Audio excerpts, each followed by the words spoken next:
시간 같이 보실 하나님 말씀 창세기 3장 6절에서 12절까지의 말씀입니다.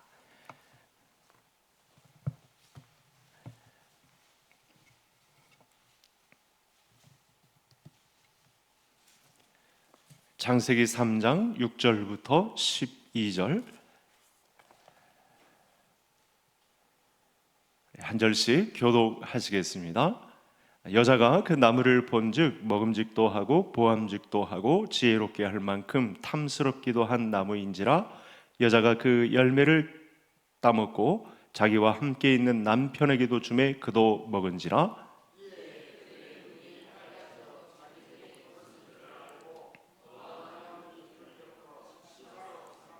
그들이 그날 바람이 불 때 동산에 거니시는 여호와 하나님의 소리를 듣고 아담과 그의 아내가 여호와 하나님의 낯을 피하여 동산나무 사이에 숨은지라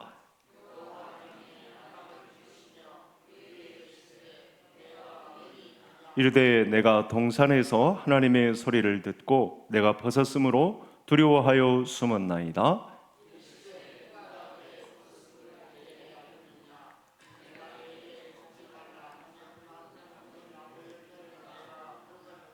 같이요. 아담이 이르되 하나님이 주셔서 나와 함께 있게 여자 그가 그 나무 열매를 내게 주므로 내가 먹었나이다. 아멘. 네, 오늘도 또 하나님이 주시는 은혜와 또 예수님이 주시는 평강 가운데 또 믿음의 진보가 나타나는 복된 저녁이 되기를 간절히 소원합니다. 오늘 저와 함께 할 때 소율이 문답을 보고 있는데 오늘 15문, 16문을 살펴보겠습니다. 그 내용이 이미 많은 성도님들이 성경을 볼 때 첫 번째 보는 내용들이고 많이 익숙해져 있어서 그 설명은 짧고 그래서 두 문을 동시에 살펴보겠습니다. 먼저 15문을 한번 보겠습니다. 화면을 보시죠. 우리의 첫 부모 아담과 하와입니다. 창조함을 받은 상태로부터 타락하게 된 그 죄는 무엇입니까?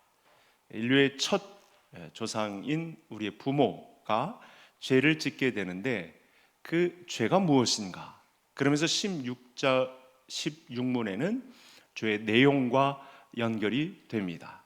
그래서 그 죄는 무엇이냐? 금지된 열매를 먹은 것입니다. 그 내용이 우리가 읽은 6절부터 12절의 내용에 등장을 하고 있습니다. 앞서 14문에서는 이 죄는 하나님의 법을 순종하지 않았거나 또 하나님의 법을 어겼다라는 것에서 죄의 정의를 내렸던 그런 시간도 있었습니다. 그래서 우리의 첫 부모가 죄를 지었다면 아담과 하와가 죄를 지었다면 당연히 하나님의 법을 순종하지 않았거나 하나님의 법을 어겼기 때문이다. 이렇게 추적해 볼 수가 있겠습니다. 아담과 하와가 하나님의 법을 어겼는지 또 그건 또 어떤 의미가 있는지 이런 내용을 이제 14문부터 17문까지 또 그 죄로 인한 그 비참함은 무엇인지 이런 내용들을 살펴보게 되겠습니다. 하나님은 흙으로 사람을 지으시고 생기를 불어넣어서 생명이 되게 하셨고 동방에 에덴을 창설하시고 사람을 거기 두셨습니다. 거기서 하나님 보시기에도 아름답고 먹기에 좋은 나무가 나게 하셨는데 동산 중앙에는 생명나무와 선악을 알게 하는 나무가 있었습니다. 하나님은 아담에게 이렇게 명령하십니다. 동산나무의 열매는 내가 임의로 먹되 선악을 알게 하는 나무의 열매는 먹지 말라. 먹는 날에는 내가 반드시 죽게 된다 라고 하는 말씀을 주셨습니다. 그때 뱀이 나타나서 하와를 먼저 꼬입니다. 너희가 결코 죽지 아니하리라. 너희가 그것을 먹는 날에는 너희 눈이 밝아져서 하나님과 같이 되어 선악을 알 줄 하나님이 아심이니라. 아주 교묘한 순서를 바꾸면서 하나님은 그렇게 명령하셨지만 너희가 그 선악을 알게 하는 나무를 먹을 때에는 하나님과 같이 되어 선악을 알 줄 하나님도 알게 된다. 이렇게 말을 비꼬아서 현혹한 내용이 기록되어 있습니다. 그래서 여자가 볼 때 오늘 말씀에 나왔습니다만 먹음직도 하고 보암직도 하고 지혜롭게 할 만큼 탄스럽기도 해서 그 열매를 따먹고 남편에게 주자 그도 먹었다. 이것이 오늘 15문에서 살펴보고자 하는 내용이고 16문까지 이어집니다. 그때 실제로 눈이 밝아져서 자기들이 벗은 몸인 줄 알고 무화과 나무를 엮어서 치마를 했다라는 기록까지 나타납니다. 이전에 보지 못했던 자신들의 치부를 보게 되었다라고 하는 건 획기적인 사건이고 하나님이 분명히 말씀한 내용에 피해를 입는 현장이 나타났습니다. 결국 선악을 알게 하는 나무의 열매를 먹지 말라 하는 하나님의 법을 어겼습니다. 이 어긴 의중이 뭐냐? 이게 중요한데 이 어긴 법을 순종하지 않았고 법을 어겼다는 내용의 그 의중이 중요한데 무엇이 의중이냐? 이것이 죄의 내용이고 사람의 비참함으로 이어지는데 그것이 뭐냐면 하나님과 같이 되려는 마음입니다.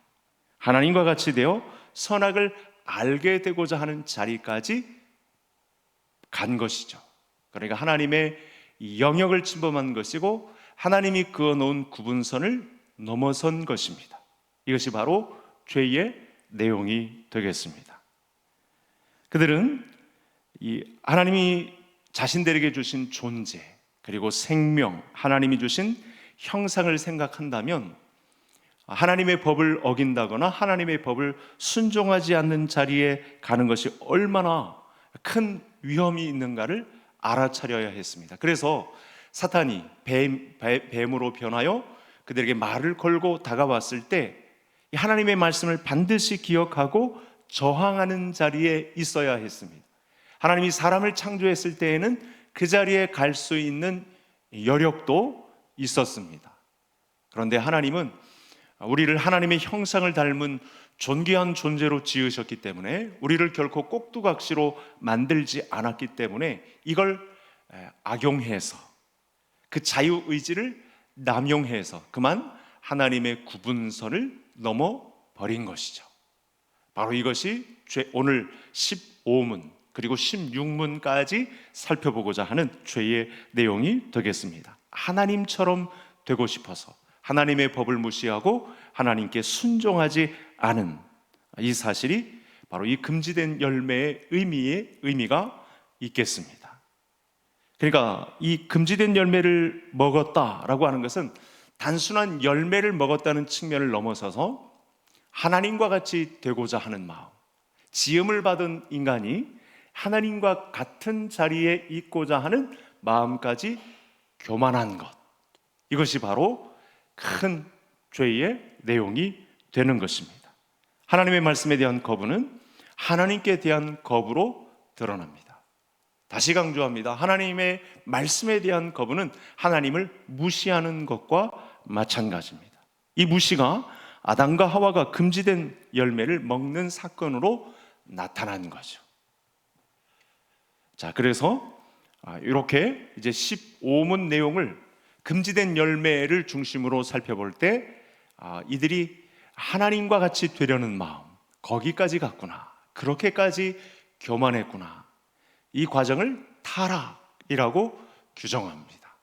자, 이제 15문을 살펴보았고 16문을 살펴보겠습니다. 화면을 한번 보실까요? 16문은 어떻게 구성되었는지 소요리 문답을 평생에 한번 볼까 말까 한데 지금 수요 예배에 이 부분을 하나씩 한 문씩 살펴보고 있습니다.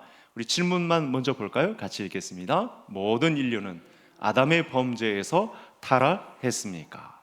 이게 무슨 의중을 품고 있냐면 범죄는 아담만 지은 것이고 후손들은 영향 아래 없는 것 아닙니까? 범죄했으면 첫 조상인, 첫 부모인 아담과 하와만 범죄했지 그 후손들에겐 영향은 없지 않습니까? 이런 질문과 똑같습니다. 그런데 이 답은 성경에서 웨스트민스터 소요리 문답이 이야기하는 것이 아니고 성경의 내용을 중심으로 정의를 한 것입니다. 아담 자신만 이 죄를 지은 것이 아니고 사실은 그의 후손과도 맺어진 것이므로 그 행위 언약이 아담의 후손까지를 포함한 첫 인류 아담과 그의 후손까지 전 인류를 포함한 내용이므로 이 보통 출생에 의하여 그로부터 내려오는 모든 인류는 그 첫 범죄에 있어서 그 안에서 죄를 지었고 그와 함께 타락했다. 그러니까 아담 혼자만의 죄가로 몰아버릴 내용이 아니고 그의 후손들까지 함께 죄의 영향 아래 놓여 있다라고 하는 내용을 16문에서 자세하게 가르쳐 주고 있습니다. 그러니까 온 인류가 첫사람 아담에게서 모든 인류가 함께 타락했다. 이 내용을 강조하고 있는 거죠. 이렇게 중요하니까 사실은 첫 부분에 등장을 하는 것이고 또 인류 역사와 맞물려서 이 초창기에 이런 엄청난 사건이 벌어진 문제에 우리가 이 죄 문제와 어떤 연관이 있는지를 알 수 있는 아주 중요한 가르침이 되겠습니다. 그래서 그 다음에는 죄에 대한 이 비참함이 어느 정도인가 아마 다음번에 이 이야기를 17문에서 살펴보게 될 것입니다. 그럼 너무 중요하니까 이 흐름을 한번 하나의 도표를 통해서 한번 볼까요? 화면을 보시죠. 우리가 14문에서는 죄의 정의에 대해서 하나님의 법을 어겼다, 순종하지 않았다, 이렇게 실제로 문장 그대로 받아들이시고 죄의 정의를 내리시면 됩니다. 두 번째, 죄의 내용에 있어서 우리가 방금 전에 살펴본 내용이고 이 죄를 지은 인류에 대해서 16문을 이제 오늘 남은 시간에서 살펴보게 될 텐데 이 행위 언약이 아담뿐만이 아니라 그의 후손과 함께 맺은 언약이다. 그러면 죄를 지은 결과도 아담만 받는 것은 아니고 우리의 후손들에게까지 오고 갈 모든 인류에게 미칠 죄과다. 이렇게 첫 번째 문항을 정리해 볼 수 있고 나머지 두 번째는 이 보통 출생에 의한 모든 인류는 아담과 같이 죄를 범하고 같이 타락했다. 좀 중복되는 내용이 있지만 너무 중요하니까 이 문제를 다르게 생각하는 사람들도 있죠. 왜냐하면 잘 되면 내 탓, 잘 못 되면 조상 탓하는 이 부분까지 포함을 해서 이 핑계가 없을 정도로 하나님이 이 죄 문제에 대해서 어떻게 규정했고 그 첫사람과 어떤 언약을 맺었는지에 대한 정확한 입장을 이렇게 서열이 분답해서 정리를 해주고 있습니다. 우리 부부가 세 딸을 낳았는데 세 명의 딸 모두 눈이 2개, 코가 1개, 입도 1개, 턱도 1개입니다. 신기할 정도입니다. 더 신기한 것은 우리 부부를 닮아서 눈을 떼어놓고 우리 세 명의 이 딸들을 놓고 보면 입 하나, 코 하나, 눈 이렇게 떼어놓고 보면 각각의 모양을 다 닮은 것을 볼 수 있습니다. 그때는 제가 딸들을 보면서 힘들었는데 그렇다고 해서 우리 딸들이 엄마 아빠를 닮은 것에 대해서 불공평하다 이렇게 말한 적은 없습니다.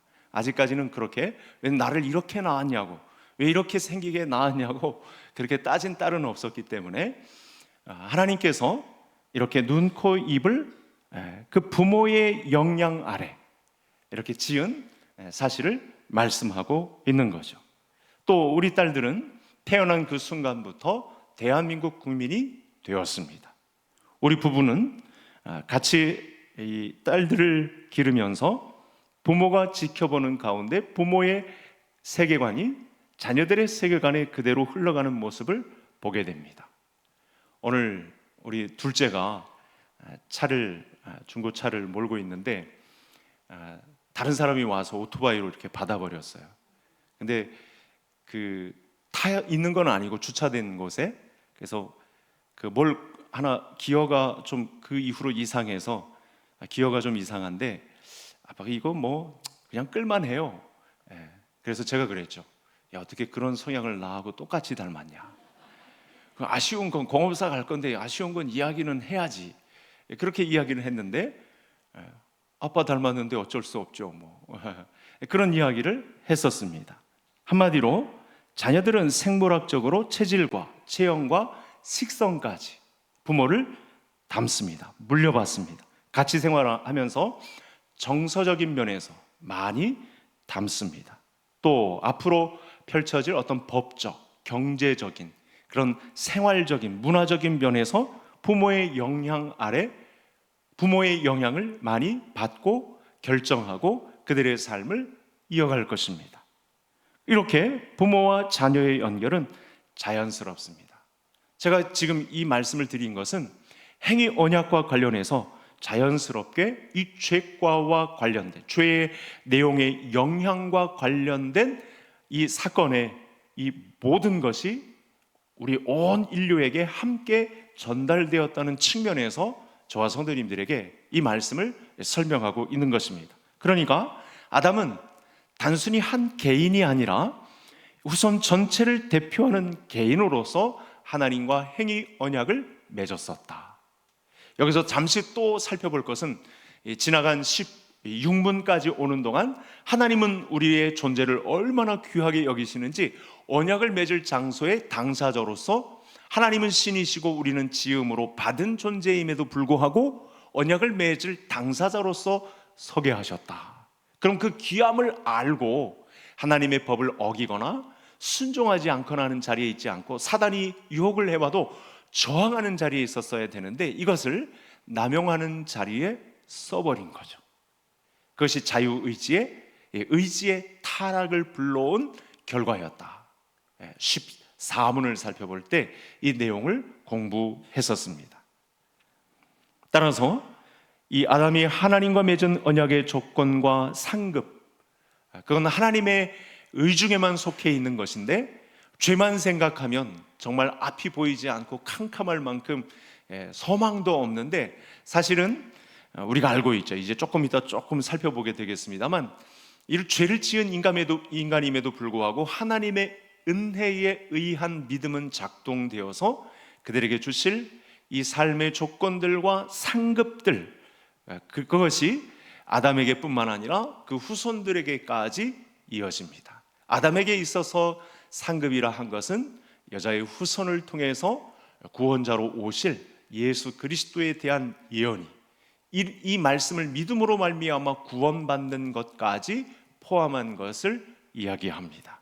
우리는 사람이 태어날 때 얼마나 많은 것을 거저받고 태어났는지를 그래서 알아야 합니다. 더 중요한 것은 이 내용을 우리가 공부하고 학습받고 우리도 가르치는 제자의 입장에서 서 있어야 한다고 예수님께서 말씀을 주셨습니다. 오늘 저녁에도 이렇게 하나님의 말씀을 사모하면서 이 자리에 오신 것은 정말 잘한 일이죠. 조상의 영향 아래 후대에 얼마나 많이 그대로 이어지는가. 이 죄과만 살펴보아도 그 영향이 우리 후손들에게 얼마나 많은 영향을 미치는가. 그렇다고 한다면 이 죄의 심각성을 깨달은 모든 인류는 하나님이 알려주신 구원의 방법에 대해서도 귀 기울여야 한다라는 도전을 받을 수 있는 것입니다. 만일 대한민국의 대통령이 주변 어떤 우리 일본과 중국과 전쟁을 하기로 결단하고 이제 국회의 동의를 거쳐서 선전포고를 했다고 보겠습니다. 그러면 대다수의 군인은 그 전쟁에 대해서 동의하지 않더라도 각자 개인이 동의하지 않더라도 이제 전쟁은 피할 수 없는 사건이 되었습니다. 대통령과 국회는 단순히 개인으로서 전쟁을 결정한 것이 아니고 국가 전체를 향해서 대표자로서 국민을 대표해서 선전포고를 한 것입니다. 똑같이 대입할 수 있습니다. 아담이 첫사람의 대표자로서 이 하나님께 받는 이 죄책과 그리고 하나님께서 마련하신 은혜에 의한 믿음의 상급은 인류의 대표자로서 받게 되는 것이고 오늘 내용에 있어서만큼은 이 죄과로 인한 피해는 고스란히 아담 개인뿐만 아니라 전 인류를 대표해서 행위 언약을 맺었기 때문에 후손들에게까지 함께 그 죄의 영향이 간다. 그래서 오늘의 삶이 이렇다. 이렇게 핍절하고 곤란하고 권고하고 지치고 힘들고 어렵다라는 사실을 고백할 수 있는 것이죠. 아담은 혈통의 측면에서 인류의 첫 부모로서 인류의 대표입니다. 또 언약의 측면에서 언약의 체결자로서도 인류의 대표입니다. 아담은 단순히 개인이 아니라 인류의 대표라는 사실, 이것이 중요합니다. 이 말씀은 어떤 내용을 포함하고 있냐면 우리 중에 전체 수억, 수천억, 수조의 수경에 해당하는 오고 간 시대의 모든 인물들 중에 가장 뛰어난 한 사람이 대표자로 나섰더라도 아담의 선택을 할 수밖에 없었다는 사실을 성도님들에게 가르쳐 주고 있는 것이죠. 첫사람 아담이 이런 죄를 저질렀다고 해서 이 행위 언약의 당사자로서 죄가를 범했다고 해서 우리가 그 자리에 있지 않겠다라고 장담할 수 없다, 이런 말씀을 드리는 것입니다. 인류의 대표가 죄를 지었기 때문에 인류 또한 죄 가운데 있습니다. 모든 인류는 아담의 범죄에 같이 참여해서 같이 죄를 짓고 같이 타락했습니다. 오늘 이것이 16문에서 가르치고 있는 내용이 되겠습니다. 그래서 모든 인류는 아담의 첫 범죄에 있어서 그 안에서 죄를 지었고 그와 함께 타락했습니다. 오늘 16문 질문의 해답입니다. 모든 인류는 아담의 첫 범죄에 있어서 그 안에서 죄를 지었고 그와 함께 타락했다.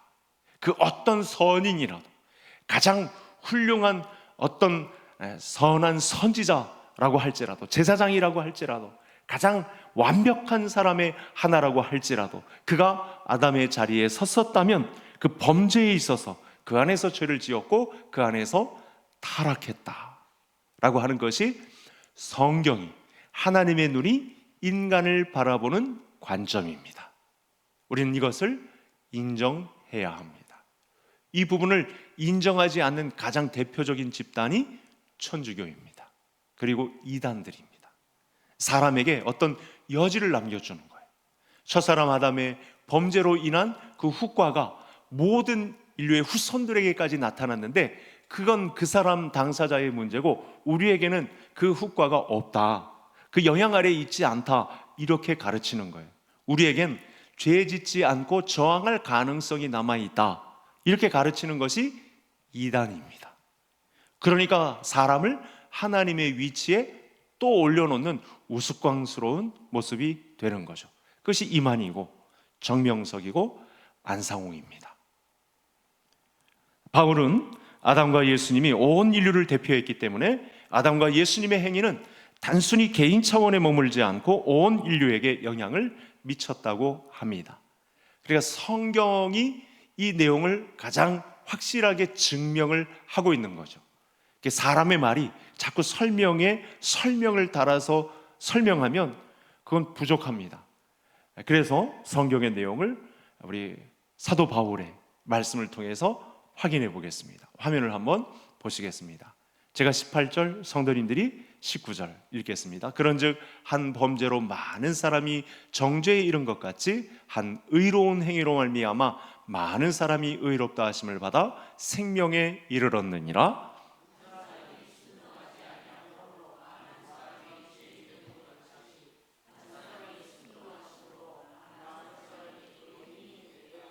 아멘. 그러니까 첫사람 아담과 둘째 사람 예수님을 비교하고 있는 장면입니다. 그래서 우리는 우리가 지금 아담의 이 행위 언약에서 그 법을 어겼고 순종하지 않음으로 그 후폭풍을 우리가 살펴보고 있는데 동시에 그럼 우리가 어떻게 살지? 라고 하는 질문이 바로 발생하는데 그 문제에 대한 해답도 오늘 본문 안에서 주신 것입니다. 여기에 바로 하나님의 은혜에 의한 믿음이 작동하고 있는 것이죠. 보통의 출생이란 남자와 여자의 결혼을 통한 자녀의 출생을 말합니다. 생물학적 출생을 말하는 것이죠. 첫 부모인 아담과 하와를 통해서 모든 인류가 태어났습니다. 이것을 보통의 출생, 다른 데서는 또 좀 비슷하게 다르게 설명을 하고 있는데, 그런데 오직 한 사람만은 전혀 다른 방식으로 출생하죠. 인류가 하나님의 법을 어기고 순종하지 않는 이 죄의 후폭풍 가운데 있는데 즉시로 하나님께서 전혀 다른 출생의 한 사람을 이 땅에 보내시는 그런 약속과 보장이 성경에 기록되어 있습니다. 그러함으로 죄인일지라도 그의 지위와 신분이 어떻게 결정질 것인가에 대한 입장을 그 후에 둘째 아담으로 오시는 이에 대해서 우리의 신분과 지위가 결정된다는 사실을 또한 말씀해 주고 있습니다. 이 죄의 내용을 살펴보고 있는 과정에서 하나님의 은혜가 또 얼마나 큰지를 알 수 있는 대목이 되겠습니다. 처녀 마리아가 성령으로 잉태하여 예수님을 낳습니다. 신앙 고백에 잘 나타나 있죠. 그래서 이 엄청난 사건에 대한 보상이기 때문에 우리는 예배로 모일 때마다 이 신앙 고백을 주저하지 않고 고백합니다. 믿지 않는 사람들 입장에서는 이상한 주문 외운다고, 저 사람들은 모이면 막 중얼중얼 한다고 핀잔을 줄지는 모르겠지만 우리에게 있어서는 생명의 밧줄이기 때문에 이 고백을 하지 않을 수 없습니다. 왜냐하면 하나님께서 마련하신 생명의 밧줄이기 때문에 우리는 이 밧줄을 놓을 수가 없는 것이죠. 입술의 고백을 통해서 하나님께 이 죄를 범한 이 폭풍에 휩싸여 사망에 이르게 된 존재일지라도 예수 그리스도를 믿으면, 하나님만의 독특한 방식으로 인류의 구원자로 오신 예수 그리스도에 대한 그 과정을 믿음으로 고백하게 되면 다시 우리를 보상의 자리로 안착시키시는 하나님의 방법이 있기 때문에 우리는 그 내용을 고백하는 자리에 있으면 된다는 것입니다. 참으로 감사한 내용입니다. 보통의 출생으로는 아담과 하와의 영향을 받기 때문에 성령이 특별히 한 몸을 예수 그리스도를 위하여 준비하셨는데 그 방법이 바로 성령으로 잉태되는 것이었다. 이와 달리 보통의 출생에 의해서 아담으로부터 내려오는 모든 인류는 아담과 같은 속성을 이어받습니다. 그러니까 두 방법이 서로 공존하고 있는 것인데, 죄를 지으면, 아담이 죄를 지으면 모든 인류도 죄를 지은 속성을 물려받고, 죄를 짓지 않으면 무흠, 흠이 없는 속성을 물려받게 됩니다. 죄를 지은 인류는 둘째 아담이신 예수님에 의해 전가로 하나님의 자녀가 되었습니다. 거듭난 사람에게도 그런데 육체의 소욕은 남아 있습니다.